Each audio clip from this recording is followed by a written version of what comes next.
ሰበር ዜና ኢትዮጵያን ሊፈታተኑ የሚሞክሩ ኃይሎችን ድባቅ የሚመታ ጀግና የአየር ኃይል ተገንብቷል። ይህንን ያሉት ሌተናል ጀነራል ይልማ መርዳሳ ናቸው።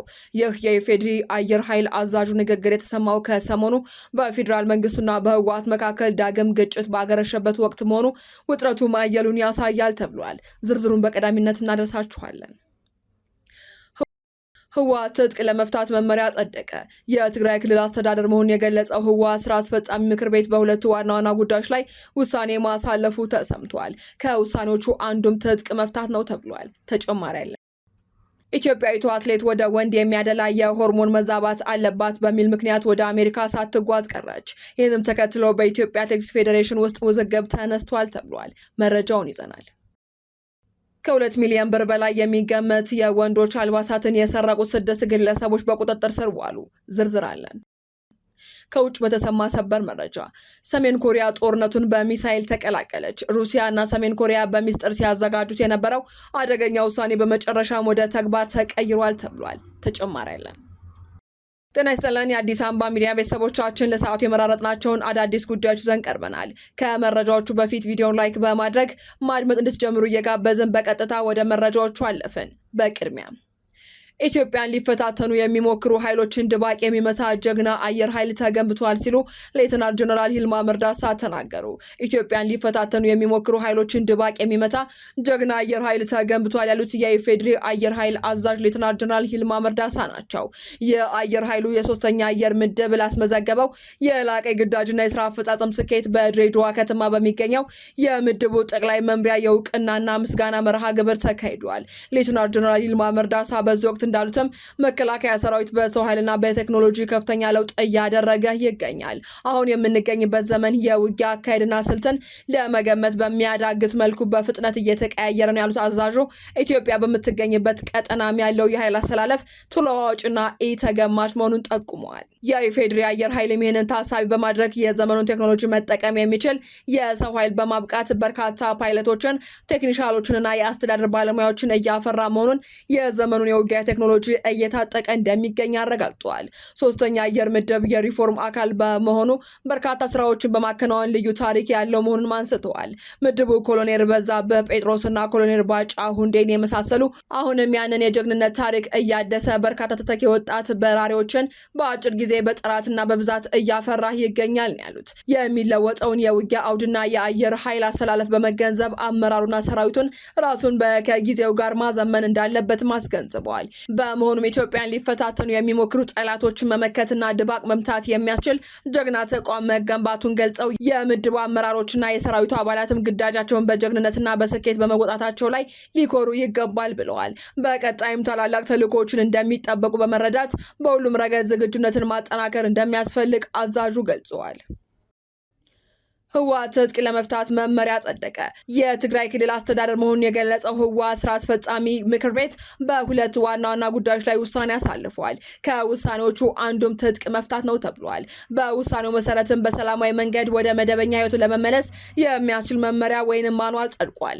በተጨማሪም ከመጋቢት 2017 ዓ.ም ጀምሮ አውቀውም ሆነ ተገደው ከትግራይ መከታ ተቃራኒ ኃይሎች ጋር ታጥቀው የሚንቀሳቀሱ ተጋሩ ጥሪውን ተቀብለው በሰላማዊ መንገድ ወደ መደበኛ ህይወታቸው እንዲመለሱ ህልውናቸውና ደህንነታቸውን አረጋግጠው በተለያዩ የሥራ መስክ እንዲሰማሩ የሚያስችል ደጋፊ መመሪያ ወይንም ማኑዋል ጸድቋል። ዝርዝር መግለጫውን የሰላምና ጸጥታ ቢሮ በቅርቡ ይሰጣል ተብሎ ይጠበቃል።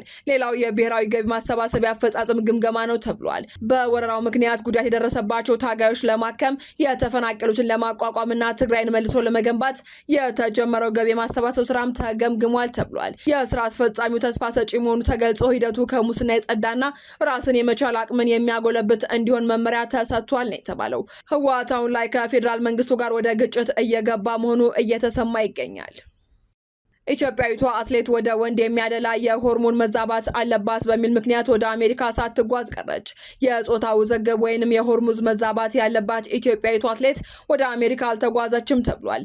በጋና አክራ የአፍሪካ አትሌቲክስ ሻምፒዮን በ400 ሜትር በታሪክ ለመጀመሪያ ጊዜ ለኢትዮጵያ የወርቅ ሜዳሊያ ያስመዘገበችውና በአሁኑ የአሜሪካ ኦሪገን ዩጂ ከ20 ዓመት በታች አትሌቲክስ ሻምፒዮንና ጠንካራ ዝግጅት ስታደርግ የቆየችው እንዲሁም ለአሸናፊነት ቅድመ ግምት ሰጣት አጃይባ አሊ ወደ አሜሪካ ሳትጓዝ ቀርታለች።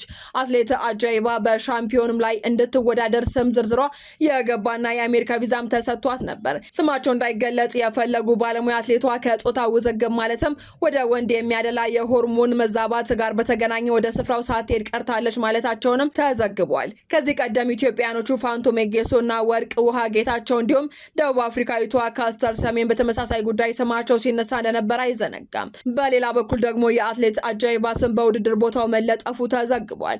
ይህንን በተመለከተ የኢትዮጵያ አትሌቲክስ ፌዴሬሽን እና አጋፋሪዎቹ እርስ በራሱ የሚጣረስ ምክንያት በማቅረባቸው ሌላ ተጨማሪ ጥፋት እየሰሩ ይገኛሉ ተብሏል። በመሆኑም ጉዳዩ ፈጣን መፍትሄ ማግኘት እንዳለበት ተመላክቷል። ከ2 ሚሊዮን ብር በላይ የሚገመት የወንድ አልባሳትን የሰረቁት 6 ግለሰቦች በቁጥጥር ስር ዋሉ። የወንጀል ድርጊቱ የተፈጸመው ሐምሌ 21 ቀን 2018 ዓ.ም ከሌሊቱ 9 ሰዓት በልደታ ክፍለ ከተማ ወረዳ 1 መቻሬ ሜዳ ተብሎ በሚጠራው አካባቢ ነው ተብሏል። ተጠርጣሪዎቹ ደብሩ መለሰ፣ ሞገስ ተካይ፣ ብርሃኑ አያሌው፣ ዘሪሁን በለጠ፣ ሚሊዮን መስፍንና አብዱ ሰላም ነስረዲን የተባሉ ሲሆኑ የሰሌዳ ቁጥር ኮድ 3B40762 አዲስ አበባ የሆነ ቬትስ ተሽከርካሪ በመጠቀም የአንድ የወንድ አልባሳት መሸጫ ሱቅን ገንጥለው ገብተዋል ተብሏል።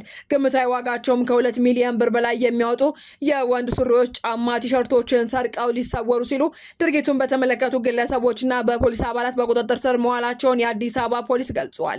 ፖሊስ በወቅቱ ተጠርጣሪዎችን በቁጥጥር ስር ባዋለበት ወቅትም ባደረገው ፍተሻ ከሌሎች ክፍለ ከተሞች ከተሰረቁ የጎማ ጎሚኒና የኤሌክትሪክ ማስተላለፊያ ኬብል ጋር በቁጥጥር ስር ውለው ምርመራ የጠራባቸው እንደሚገኝ የልደታ ክፍለ ከተማ ፖሊስ ዋና መምሪያ ገልጾ ተገቢውን ማስረጃ በማጠናከር ክስ እንደመሰረተባቸው አስታውቋል። የክረምት ወቅት እንደመሆኑ መጠን ጨለማና ዝናብን እንደምቹ አጋጣሚ በመጠቀም የሚፈጸሙ ወንጀሎችን ለመከላከል የንግድ ተቋማትን ሆነ ድርጅቶች የጥበቃ አቅማቸውን ማጠናከር እንደሚጠበቅባቸውም የአዲስ አበባ ፖሊስ ዋና ጠቅላይ መምሪያ አስታውቋል።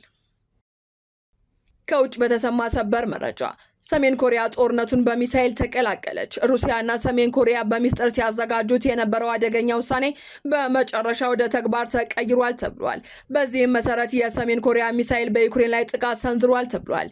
የሩሲያ ወታደራዊ ኃይሎች ከሰሜን ኮሪያ ያገኙትን አጭር ርቀት ተተኳሽ ባሊስቲክ ሚሳኤል በዩክሬን ላይ እንደገና መተኮስ መጀመራቸውን የዩክሬን የመከላከያ ባለስልጣናት አስታውቀዋል። በጥቃቱም በዩክሬን ክልል ራዲዮሽ መንደር የሚገኝ የቮኖቭ ቤተሰብ መኖሪያ ቤት ሙሉ በሙሉ የወደመ ሲሆን የበርካታ ሲቪሎች ህይወት አልፏል ተብሏል።